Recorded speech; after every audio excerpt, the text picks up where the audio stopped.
ഇന്ന് നമ്മൾ ചെക്ക് ചെയ്യാൻ വേണ്ടി പോകുന്നത് ക്യൂബിന്റെയും ക്യൂബോയിഡിന്റെയും ഫോർമുലാസ് ആണ്. അപ്പൊ ആദ്യം നമുക്ക് ക്യൂബ് നോക്കാം. ക്യൂബിന് ഇതാണ് ക്യൂബ് എന്ന് പറയുന്നത്, ഇത് ക്യൂബോയിഡ്. ഓക്കെ, സോ ആദ്യം നമ്മൾ ഏരിയ ആണ് ചെക്ക് ചെയ്യുന്നത്. ഏരിയയുടെ യൂണിറ്റ് ആലോചിച്ച് നോക്കുക. എന്താണ് ഏരിയയുടെ യൂണിറ്റ് എന്ന് പറയുന്നത്? ഏരിയ എന്ന് പറയുന്നത് സ്ക്വയർ യൂണിറ്റ്സ് ആണ്, അല്ലേ? Square units.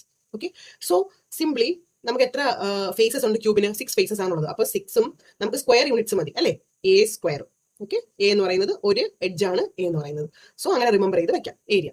ഇനി വോളിയത്തിന്റെ യൂണിറ്റ് എങ്ങനെയാണ്? നമ്മൾ ക്യൂബിക് മീറ്റേഴ്സിൽ അല്ലെങ്കിൽ ക്യൂബിക് സെന്റിമീറ്റർ എങ്ങനെയായാലും ക്യൂബിക് യൂണിറ്റ്സിലാണ് പറയുന്നത്. ഓക്കെ, അത് ക്യൂബ് അവിടെ വരണം. സോ അതുകൊണ്ട് എ എഡ്ജ് ആകുമ്പോഴത്തേക്കും ക്യൂബ്. സോ എ ക്യൂബ് ആണ് അതെന്ന് പറയുന്നത്. Okay, clear.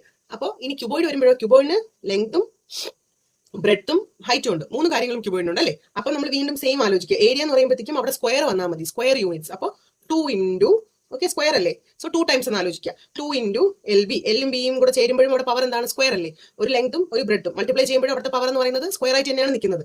Plus B H plus H L, അല്ലെ? അപ്പൊ ഈ ഓരോ ക്വാണ്ടിറ്റീസും നമുക്ക് എന്താണ്? 2ന്റെ പവേഴ്സ് തന്നെയാണ് തന്നുകൊണ്ടിരിക്കുന്നത് മൾട്ടിപ്ലൈ ചെയ്യുമ്പോഴത്തേക്കും. അങ്ങനെ ഓർത്ത് വയ്ക്കാം, കൺഫ്യൂഷൻ വരില്ല.